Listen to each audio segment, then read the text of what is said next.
In this video, we will read about subject and predicate at first, and then articles, and thirdly phrases and clauses. ठीक है, तो इस page में हम देख सकते हैं कि सब्जेक्ट एंड प्रेडिकेट का पहले यहाँ पे थोड़ा सा डेफिनेशनल पार्ट दिया गया है, that every complete sentence contains two parts. ठीक है, तो एक सेंटेंस में, एक कंप्लीट सेंटेंस में दो पार्ट होता है, a subject and A predicate, एक सब्जेक्ट एंड अ प्रेडिकेट. ठीक है, तो द सब्जेक्ट इज़ व्हाट और whom the sentence is about. मतलब सब्जेक्ट क्या होता है, किसके बारे में है या क्या है. अगर सेंटेंस में ये पोर्शन है तो वो सब्जेक्ट कहलाता है. Next the predicate. तो predicate tells us something about the subject. तो सब्जेक्ट के बारे में कुछ बताया करता है, तो वो हम पढ़ते हैं प्रेडिकेट पोर्शन में. ठीक है, the predicate includes the main और the finite verb of a sentence. तो एक सेंटेंस में जो वर्ब रहता है, मेन वर्ब या फिनिट वर्ब, वो हमें प्रेडिकेट पोर्शन में, पार्ट में मिलता है. ठीक है, फॉर एग्जांपल वह हेल्प्ड हर कम्युनिटी, तो वह is the subject and helped her community, help है मेन वर्ब. तो हेल्प्ड हर कम्युनिटी जो पोर्शन है वो है प्रेडिकेट, क्योंकि उस सेकंड वाले पोर्शन में मेन वर्ब है. In the above sentence the subject is वह while the predicate is helped her community. ठीक है, to determine the subject of a sentence, एक सेंटेंस के सब्जेक्ट को समझने के लिए the first isolate the main verb and then frame a question.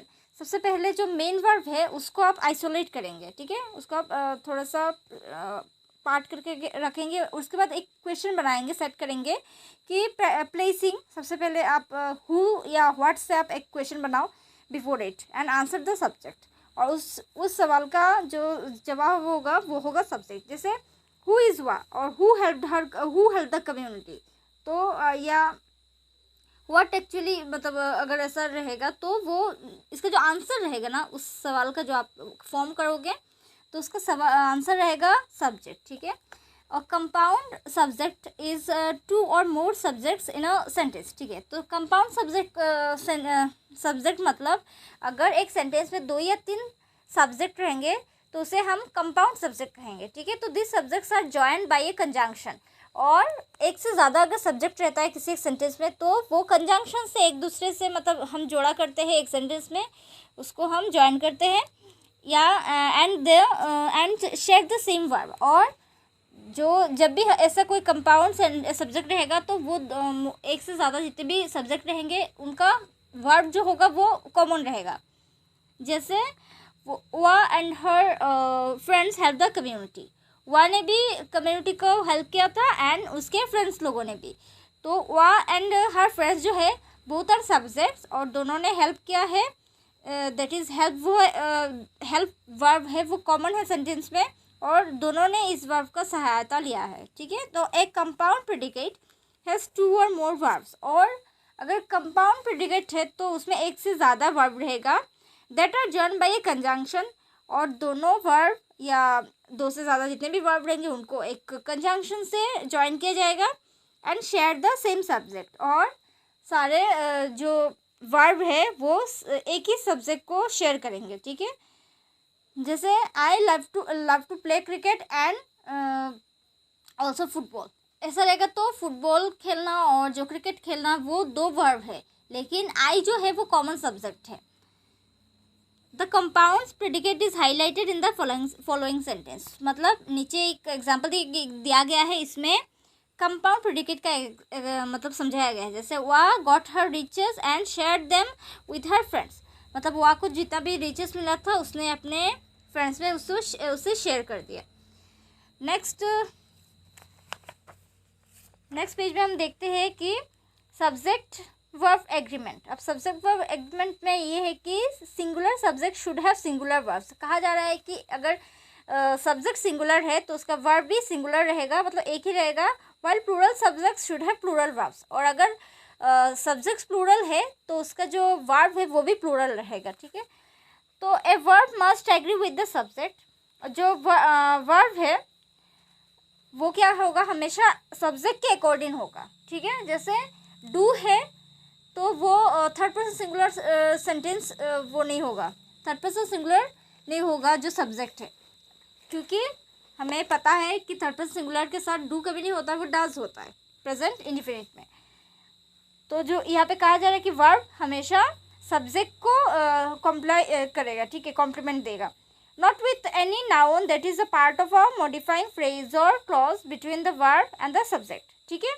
और ना ही किसी दूसरे, मतलब सिर्फ वर्ब जो है वो सब्जेक्ट को एग्री करेगा, और ना कि किसी नाउन जो एक मॉडिफाइंग फ्रेज है या क्लॉज है, ठीक है। वर्ब और सब्जेक्ट में या अगर कोई और क्लॉज है तो उसके साथ वो मेन वर्ब जो है वो एग्री नहीं करेगा, ठीक है। For example, the basket of fruits is full. Next है यूज ऑफ सिंगुलर और plural verbs that agree with the subject not with the complement of the subject, ठीक है। सिंगुलर या प्लूरल जो वर्ब है वो हमेशा क्या करेगा, सब्जेक्ट के साथ एग्री करेगा, ना कि कॉम्प्लीमेंट करेगा, ठीक है। कॉम्प्लीमेंट ऑफ द सब्जेक्ट वो नहीं होगा। जैसे my favourite type of book is biographies.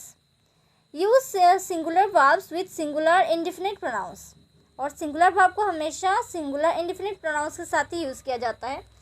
Such as each, the body is nobody, somebody, anybody, everybody, ठीक है। फिर क्या होता है, द वंस। वंस मतलब जब भी हम बॉडी लिखेंगे ना तो वो किस किस दूसरे मतलब वर्ड्स के साथ उसको जोड़ा जा सकता है। जैसे नोबडी हो गया, समबडी, एनीबडी, एवरीबडी। और जब वंस लिखते हैं ना तो no one, someone, anyone, everyone. And the things मतलब nothing, something, anything, everything, and the like, ठीक है। और इसी तरह जो दूसरे वर्ड्स रहते हैं उसका मतलब यहाँ पे ऐसे यूज़ होगा। For example, nothing is known about them, ठीक है। Use plural verbs with plural indefinite pronouns. For example, many answers are required, ठीक है। Use plural verbs with plural indefinite pronouns रहेगा तो उसके साथ प्लूरल वर्ब रहेगा। नेक्स्ट है use singular verbs and with uncountable nouns that follow an indefinite pronoun. और singular verb हम तब कब कब यूज़ करेंगे, जब अनकाउंटेबल नाउन होगा। अनकाउंटेबल नाउन होने से वर्ब सिंगुलर रहेगा and that follow an indefinite pronoun, ठीक है। जिसके बाद मतलब एक इंडिफिनिट प्रोनाउन रहेगा, ठीक है। तो for example, all her here is grey. तो जब हम हेयर लिखते हैं ना तो हेयर को तो हम गिन नहीं सकते। ऑल हर हेयर मतलब एक अगर कोई एक लड़की है और उसके हेयर से, तो वो अनकाउंटेबल है। हेयर क्या है, अनकाउंटेबल है। तो उसके साथ क्या होगा, हम इज लिखेंगे, ठीक है। हमने वर्ब जो है वो हमने आर नहीं लिखा क्योंकि वो अनकाउंटेबल नाउन था, ठीक है। हेयर जो है वो ऑल हेयर क्या है, अनकाउंटेबल है। Use plural verbs with countable nouns that follow an indefinite pronoun, ठीक है। तो all the books are on the table shelves. तो प्लूरल वर्ब यहाँ पे हमने यूज़ किया आर, क्योंकि बुक्स जो था काउंटेबल नाउन है, क्योंकि एक से ज़्यादा अगर बुक है तो जितने भी बुक हो हम उसे गिन सकते हैं। 100 बुक्स हो, 1000 बुक हो या 1 लाख बुक हो तो उसको हम काउंट कर सकते हैं। इसलिए हमने वर्ब यहाँ पे प्लूरल फॉर्म में है, मतलब आर है यहाँ पे, ठीक है। नेक्स्ट है ये पे use plural verbs with compound subjects that include and. और हम क्या करेंगे, वर्ब को प्लूरल फॉर्म में यूज़ करेंगे अगर कंपाउंड एंड रहा, ठीक है। अगर कंजंक्शन अगर दो सेंटेंस को हम जोड़ रहे हैं, ज्वाइन कर रहे हैं एंड से, तो जो वर्ब रहेगा वो प्लूरल में रहेगा। जैसे the dog and the cat are enemies. Dog and cat 2 हो गया ना, एक से ज़्यादा हो गया सब्जेक्ट यहाँ पे, तो ये प्लूरल है। और इसलिए हमने जो आर है जो वर्ब, इसको भी हमने क्या कर दिया, प्लूरल में लिखा है। यूज प्लूरल वर्ब्स और singular verbs depending on the form of a noun nearest the verb with compound subjects that include nor or, ठीक है। नॉर या और हुआ तो for example, either my mom or my sisters are coming to pick me up, ठीक है। हो सकता है मेरी बहन या मेरी माँ अगर कहा जा रहा है तो यहाँ पे ये प्लूरल है, ठीक है। या तो बहनें भी आ सकती है या फिर उसकी ममा भी आ सकती है जो यहाँ पे स्पीकर है, ठीक है। तो यहाँ पे क्या कहा जा रहा है, आर लिखा गया है। वर्ब जो है उसे आर लिखा गया है प्लूरल फॉर्म में। यूज सिंगुलर और plural verbs with collective nouns depending on the number of the collective, that is whether it is singular और प्लूरल इटसेल्फ। तो the bunch of keys is hanging on the wall, ठीक है। यहाँ पे कहा गया है बांच। कीज तो ठीक है एक से ज़्यादा है, लेकिन यहाँ पे कहा है बांच, मतलब एक साथ, कि वो एक जॉइंट में था। जब भी हम बांच बोलेंगे मतलब वो की एक जगह में बंधा हुआ है, ठीक है। इसलिए हमने ईज कहा, क्योंकि यहाँ पे कीज पे आपको यहाँ पे कॉन्सेंट्रेट नहीं करना है, यहाँ पे बांस पे कॉन्सेंट्रेट करना है, क्योंकि वो जो चाबी का जो गुच्छा है ना, तो यहाँ पे गुच्छे के बारे में कहा जा रहा है, चाबियों के बारे में नहीं, इसलिए हमने इज लिखा है। Use singular verb for designation of entities such as nations और ऑर्गेनाइजेशंस। और अगर नेशंस है या ऑर्गेनाइजेशंस है तो उसमें हम क्या करेंगे, हम इज यूज़ करेंगे, मतलब हम उसे सिंगुलर वर्ब यूज़ करेंगे, जैसे यूनाइटेड स्टेट्स ऑफ अमेरिका। ठीक है, तो यूनाइटेड स्टेट्स ऑफ अमेरिका है, वहाँ पे 50 स्टेट्स है या मोर देन 50 स्टेट्स है। ठीक है, तो डजेंट मैटर, क्योंकि वो एक एंटिटी है। ठीक है, ऐसा एक ऑर्गेनाइजेशन में हो सकता है बहुत सारा बॉडी हो, बहुत सारा ऑफिसर्स हो, दैट डजेंट मीन कि वो ऑफिसर्स वो सॉवरेन है। ठीक है, वो एक है, एक एंटिटी है, इसलिए हम इज लिखेंगे, मतलब हम जो वर्ब है उसको हम सिंगुलर फॉर्म में लिखेंगे। Use singular verbs for subjects plural in form but singular in meaning. ठीक है, जब भी जैसे मैथमेटिक्स हुआ, तो मैथमेटिक्स, क्योंकि मैथमेटिक है तो एस है, तो ऐसा लग रहा है कि ये प्लूरल है, but mathematics is a subject, इसलिए हम इसके साथ जो वर्ब यूज़ करेंगे वो हम प्लूरल यूज़ नहीं करेंगे, हम सिंगुलर वर्ब यूज़ करेंगे, इज लिखेंगे। ठीक है, use plural verbs for subjects plural in the form of meaning, जैसे the scissors are in drawer. तो क्या है, क्योंकि ये जो सेसर वर्ड है ना, तो इसमें क्या है, ये प्लूरल ऐसा लग रहा है, फॉर्म में ऐसा है कि वो प्लूरल है, इसलिए हमने क्या लिखा, आर लिखा है, प्लूरल फॉर्म में वर्ब को लिखा है। नेक्स्ट हम देखते हैं आर्टिकल्स। ठीक है, तो articles are words which modify common nouns. तो जो वर्ड्स ऐसे कॉमन नाउन्स को चेंज करता है, मॉडिफाई करता है, उसे हम आर्टिकल्स कहते हैं। Other types of nouns can also be modified by an article, but in each of those cases the said noun behaves as a common noun. लेकिन दूसरे क्या होता है, टाइप ऑफ नाउन्स में भी हम मॉडिफाई कर सकते हैं आर्टिकल से, लेकिन वो जो इन सब केसेस में क्या होता है, जो नाउन क्या होता है, वो as a common noun behave करता है। ठीक है, for example there are 5 Ravis in my class. ठीक है, तो Ravi is a proper noun, ये तो ठीक है, लेकिन एक क्लास में अगर 5 लड़के जिनका नाम मतलब रवि हो का, मतलब एक ही सेम नाम हो, तो हम क्या करेंगे, उसमें हम there are 5 Ravis in my class, तो वहाँ पे हमने क्या किया, रवीज कर दिया। ठीक है, एपोस्ट्रोफी देके हमने लिख दिया, मतलब वो हमने प्लूरल फॉर्म में से यहाँ पे लिखा है। तो the Ravi whom I am friendly with is the tallest of the 5। ठीक है, the Ravi is a common noun. अभी क्या हो रहा है कि जो मेरा फ्रेंड रवि है वो सबसे लंबा है, मतलब एक क्वालिटी यहाँ पे जोड़ा गया है। ठीक है, तो इज द यहाँ पे कहा गया है, लिखा गया है। ठीक है, तो मतलब सेपरेट करने के लिए कि 5 रवि है एक क्लास में, लेकिन सबसे लंबा जो रवि है, जिसका नाम रवि है, वो क्या है, वो मेरा फ्रेंड है। तो इस द हमने यहाँ पे आर्टिकल यूज़ किया है करके इसको सेपरेट किया है।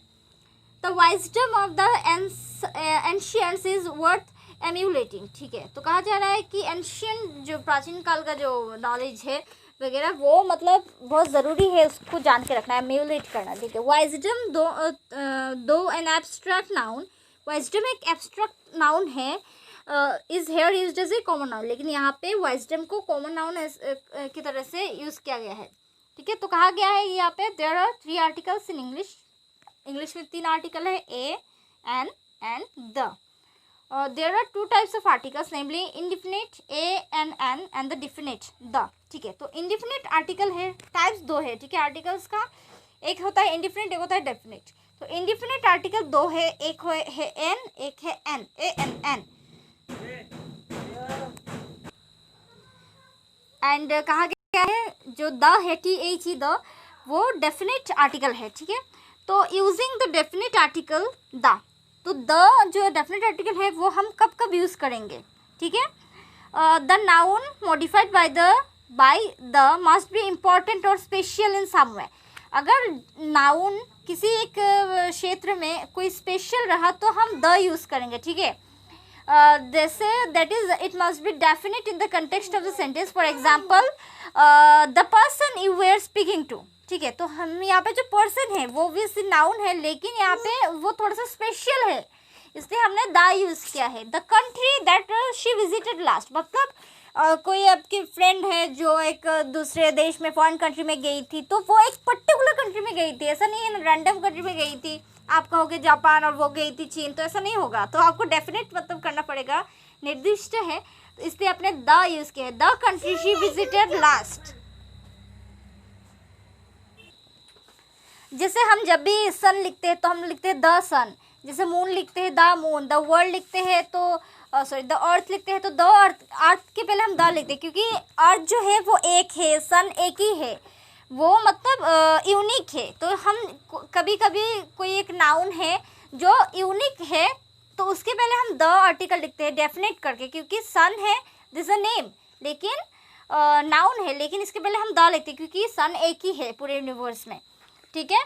Next, using the indefinite articles a और एन, और ए और एन जो इंडिफिनिट आर्टिकल्स है वो हम कब कब यूज़ करते हैं। जैसे if the noun is not definite in the context of the sentence then it is modified by an indefinite article, ठीक है। अगर कोई नाउन है, ठीक है, वो क्या है, डेफिनेट नहीं है, तो हम या तो एन लिखेंगे या फिर ए लिखेंगे, वो हम कंटेक्स्ट समझ के ए या एन लिखेंगे, ठीक है।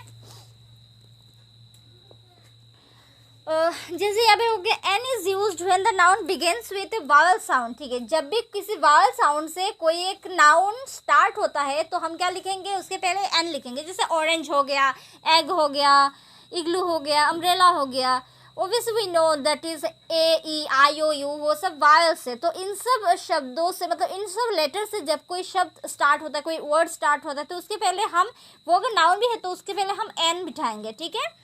And a is used in all other cases, for example a car, a tree, a pen, क्योंकि बाकी सब कॉन्सोनेंट है, ठीक है।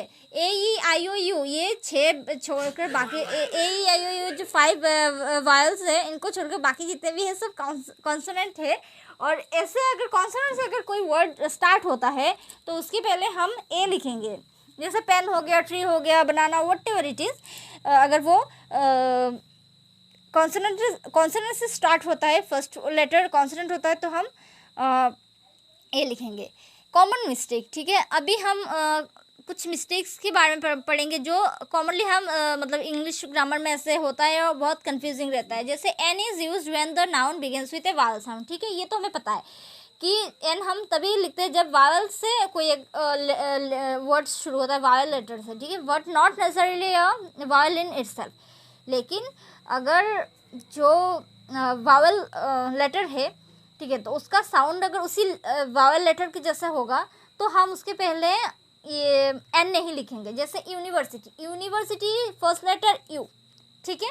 यू एक वावल है, तो मतलब अगर जिस तरह का जो रूल हमने पढ़ा है थोड़ी देर पहले, तो अगर वो फॉलो करें तो हम यूनिवर्सिटी के पहले हम एन लिखेंगे। लेकिन ऐसा नहीं है, क्योंकि यूनिवर्सिटी है वो खुद में जो है वो अपने जैसा ही साउंड कर रहा है।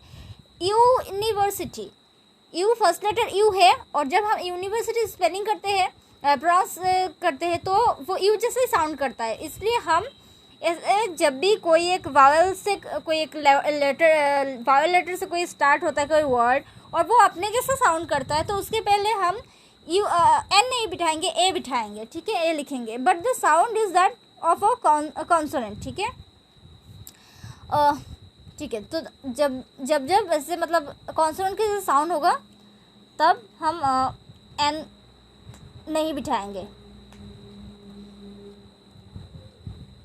Similarly there are some cases where a noun begins with a consonant. जब कोई एक नाउन कॉन्सोनेंट से स्टार्ट होता है विच इज़ अनवॉइस्ड, लेकिन वो साइलेंट रहता है, अनवॉइस्ड रहता है, पर्टिकुलरली द स्पिरिटेड एज, ठीक है।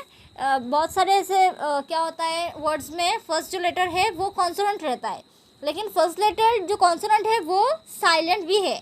जैसे आर हो गया, ठीक है, h o u r, r, तो इसमें क्या है, एच है फर्स्ट में, वो एक कॉन्सोनेंट है, लेकिन फिर भी हम एन लिखते हैं, ए नहीं लिखते हैं, ठीक है। अगर हमें बोलना हो 1 घंटा, लिखना हो 1 घंटा, तो हम एन लिखेंगे। नेक्स्ट है no article. We usually use no article when we talk about abstract और प्रॉपर नाउन्स। जब भी हम प्रॉपर नाउन के बारे में या एब्स्ट्रैक्ट नाउन के बारे में पढ़ते हैं, लिखते हैं, तब हम कोई भी आर्टिकल यूज़ नहीं करते हैं। For example, patience is a virtue, ठीक है। Golf is an interested game. Now you do not use an article before uncountable nouns, ठीक है। तो अनकाउंटेबल अगर नाउन है तो उसके पहले हम क्या करते हैं, आर्टिकल यूज़ नहीं करते when talking about them generally. जैसे for example, milk is nutritious, तो हम मिल्क ये नहीं कहेंगे ये ए मिल्क इज़ न्यूट्रिशियस या the milk is a nutritious. Milk जो है हम उसको प्लेन लिखेंगे, डायरेक्ट मिल्क लिखेंगे। फूड इज़ हेल्थी, हम अभी ये नहीं कहेंगे द फूड इज़ हेल्थी या फिर ए फूड इज़ हेल्थी। तो उसके पहले कोई भी आर्टिकल ऐसे कुछ मतलब प्रॉपर जो नाउन है जो कि अनकाउंटेबल इन द सेंस है, मतलब फूड को आप तो काउंट नहीं कर सकते हो ना, मिल्क को आप काउंट नहीं कर सकते हो, लेकिन वो नाउन है, तो इसलिए हम इसके पहले कोई भी आर्टिकल यूज़ नहीं करेंगे, ठीक है। You do not use an article before the names of countries in general. कोई भी देश के नाम के पहले हम कोई भी आर्टिकल यूज़ नहीं करते हैं, ठीक है। Since they are proper nouns, क्योंकि वो सब प्रॉपर नाउन है, except when they indicate that they are the union of many smaller units और एरियाज। लेकिन जब कभी कोई एक स्टेट बहुत सारे छोटे छोटे पार्ट्स से मतलब बना हो, जोड़कर बना हो, तो तब हम क्या करेंगे, हम आर्टिकल उसके पहले बिठाएंगे। जैसे यूनाइटेड स्टेट्स ऑफ अमेरिका, तो हम क्या कहते हैं, द यूएसए ना, the United States of America, क्योंकि अमेरिका में क्या है, छोटे छोटे बहुत सारे पार्ट्स, मोर देन 50 पार्ट्स से मिलकर, या अभी शायद थोड़ा सा कम होंगे तो उससे बना है। एक ही देश है, एक ही नेशन है, लेकिन काफ़ी सारे छोटे पार्ट से मिलकर बना है, इसलिए हम उसके आगे द लिखा करते हैं, ठीक है। नेक्स्ट है कि since a country is a definite entity, if an article is required to modify its name, it has to be the definite article, ठीक है। और अगर किसी एक ऐसे नेशन के बारे में हम लिखना है और उसके नाम को अगर मतलब नाम के आगे अगर हमें कोई एक आर्टिकल बिठाना तो वो डेफिनेट होगा, दैट मीन्स द होगा, ठीक है। An United States of America नहीं होगा, या फिर an United States of America नहीं होगा, द लिखना पड़ेगा, डेफिनेट वो है, क्योंकि वो क्या है, वो डेफिनेट एंटिटी है, वो जो एंटिटी है वो मतलब चेंजेबल नहीं है, ठीक है। फॉर एग्जांपल, नो आर्टिकल, लेकिन नेपाल, इंग्लैंड, इंडिया, ये सब क्या है, ये मतलब दूसरे पार्ट्स से मतलब जोड़कर नहीं बना है, ये एक ही मतलब देश का एक ही पीस है, ठीक है। तो इसलिए हम नेपाल हो गया, इंग्लैंड हो गया या इंडिया हो गया, इसके पहले हम कोई आर्टिकल नहीं बिठाते हैं, क्योंकि वो नाउन है और वो ऐसे मतलब यूनाइटेड स्टेट्स की तरह वो जोड़कर दूसरे एंटिटी से नहीं बनाए। Yet we have the United Kingdom, ठीक है, द यूएसए एंड द चेक रिपब्लिक, ठीक है।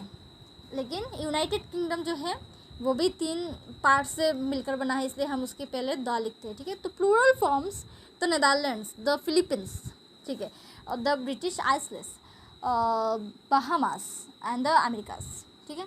तो प्लूरल फॉर्म हम किस जैसे अगर कोई एक देश है जो जिसका नाम मतलब नेदरलैंड्स है ना, वो प्लूरल फॉर्म है, इसलिए हमने उसके पहले द लिखते हैं, उसके पहले हम द यूज़ करते हैं।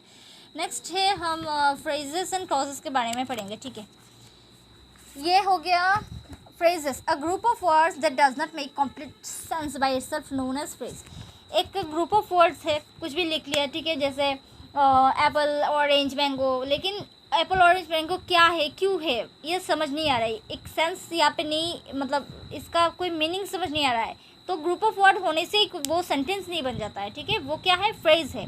ऐसे अगर कुछ वर्ड्स ऐसे बिखर के रखा है तो वो नहीं होगा, सेंटेंस नहीं होगा, वो क्या होगा, एक फ्रेज होगा, ठीक है। जैसे हो गया सम पीपल इन इंडिया, अब सम पीपल इन इंडिया क्या, वो कंप्लीट सेंस नहीं है, तो इसलिए उसे हम फ्रेज कहेंगे।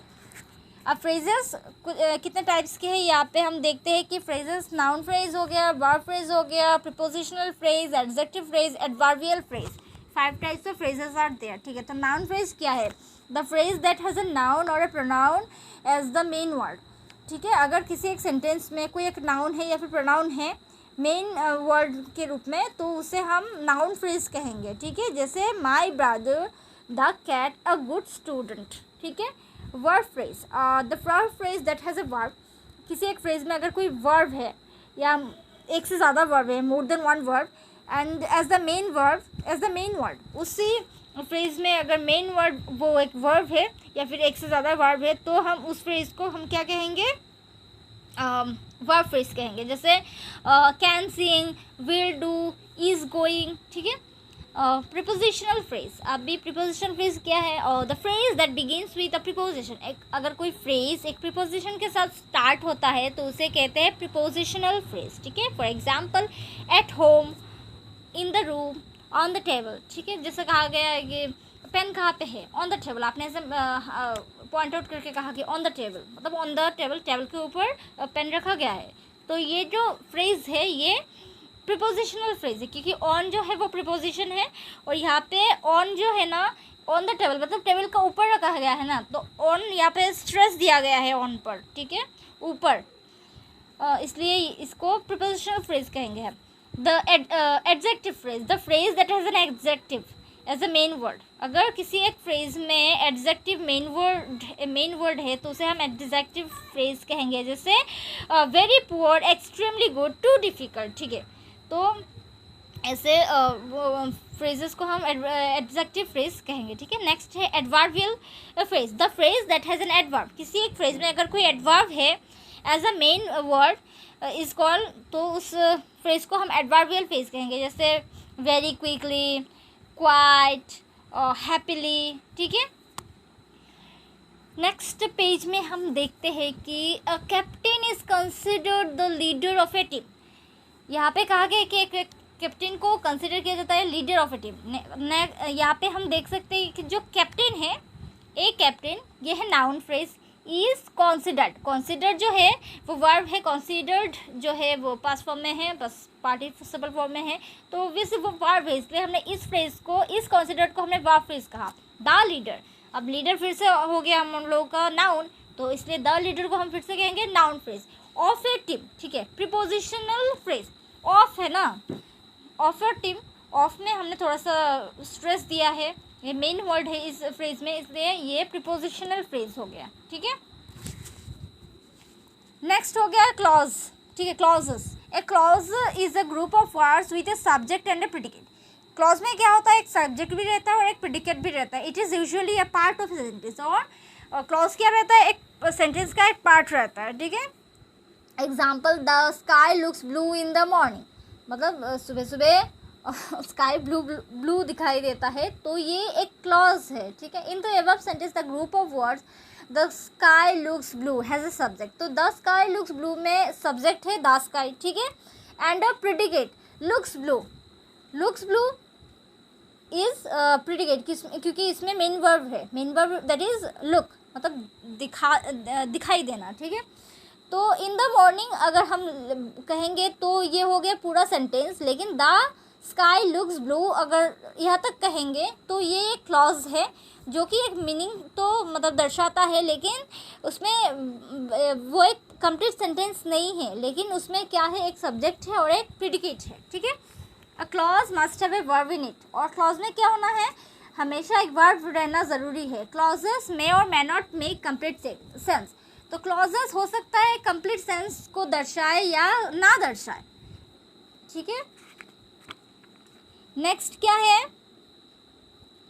क्लॉज है types of clauses, main clause, subordinate clause, ठीक है। दो टू टाइप्स ऑफ क्लॉजेस हो गया। Main clause, look at the sentence, Rani works very hard, ठीक है। The above sentence has only one subject, Rani subject है, and one predicate works very hard, ठीक है। तो ये हो गया main clause. Since the sentence has only one subject और वन प्रेडिकेट, क्योंकि इस सेंटेंस में सिर्फ एक सब्जेक्ट और एक प्रेडिकेट है, it can be said that the sentence has only one clause, हम कह सकते हैं कि इस सेंटेंस में सिर्फ एक ही क्लॉज है, ठीक है। The clause makes complete sense on its own, और ये जो सेंटेंस क्लॉज है ना, रानी वर्क्स वेरी हार्ड, रानी हार्ड वर्क करती है, तो ये अपने आप में एक मीनिंग दर्शाता है, इसलिए इसे हम मेन क्लॉज कहेंगे और मेन क्लॉज कहेंगे, ठीक है। A clause that makes complete sense on its own is known as the main clause और इंडिपेंडेंट क्लॉज, ठीक है। उसे हम मेन क्लॉज कहेंगे अगर एक क्लॉज खुद में पूरा एक मीनिंग अपना हो, तो उसको हम मेन क्लॉज कहेंगे या फिर इंडिपेंडेंट क्लॉज कहेंगे, ठीक है। तो अभी है डिपेंडेंट क्लॉज, तो डिपेंडेंट क्लॉज क्या है, तो डिपेंडेंट क्लॉज हो गया। लुक एट दिस सेंटेंस, अभी नीचे जो सेंटेंस दिया गया है उससे हम समझने की कोशिश करेंगे, ठीक है। तो रानी वर्क्स वेरी हार्ड, ये हो गया clause A, in order to perform well in the examination, क्यों, क्योंकि उसे अच्छा करना है एग्जामिनेशन में। तो नेक्स्ट यहाँ पे कहा जा रहा है कि clause A in the above sentence gives complete information and may be used on its own. तो जो क्लॉज ए है वो कंप्लीट सेंस दिखाता है, शो करता है, और इसलिए हम इसे एक प्रॉपर सेंटेंस की तरह यूज़ कर सकते हैं, ठीक है। Therefore it is the main clause of the sentence. तो हम कह सकते हैं कि जो रानी वर्क्स वेरी हार्ड है वो मेन क्लॉज है इस सेंटेंस का। And clause B gives some additional information, और जो क्लॉज बी है that is in order to perform well in the examination, वो क्या है, थोड़ा और हमें बताता है इस सेंटेंस के बारे में, रानी के बारे में, क्यों वो हार्ड वर्क करती है, ठीक है। तो ये है कि additional information, clause B gives us additional information on the purpose of the action in the sentence, ठीक है। क्या एक्शन का पर्पस से सेंटेंस में, ये इसके बारे में थोड़ा सा और ज़्यादा इन्फॉर्मेशन देता है। इसलिए क्या होता है, it does not make complete sense, लेकिन in order to perform well in the examination, जो अपने आप में ये जो क्लॉज बी सेंटेंस का जो पोर्शन है, ये खुद में कोई एक मीनिंग शो नहीं करता, इसलिए ये क्या हो गया, ये डिपेंडेंट क्लॉज है। Dependent on whom, dependent on clause है, ठीक है। Because they have to depend on the main clause, क्योंकि ये जो सेंटेंस है नेक्स्ट पार्ट, सेकंड पार्ट जो है वो फर्स्ट पार्ट पर डिपेंड है, इसलिए to make a complete sense, एक कंप्लीट सेंस को दर्शाने के लिए। They are also known as subordinate clause, या तो हम डिपेंडेंट क्लॉज कहेंगे या फिर सबॉर्डिनेट क्लॉज कहेंगे, ठीक है। Because they are less important, क्योंकि ये इंपॉर्टेंट ज़्यादा नहीं है obviously then the main clause in the sentence, मतलब मेन क्लॉज से कंपेयर करें तो वो कम इम्पॉर्टेंट है, ठीक है। A clause that does not make complete sense on its own is known as a dependent और सबॉर्डिनेट क्लॉज। एक क्लॉज जो पूरा सेंस शो नहीं करता है उसे हम क्या कहेंगे, डिपेंडेंट क्लॉज कहेंगे या फिर सबॉर्डिनेट क्लॉज कहेंगे, ठीक है।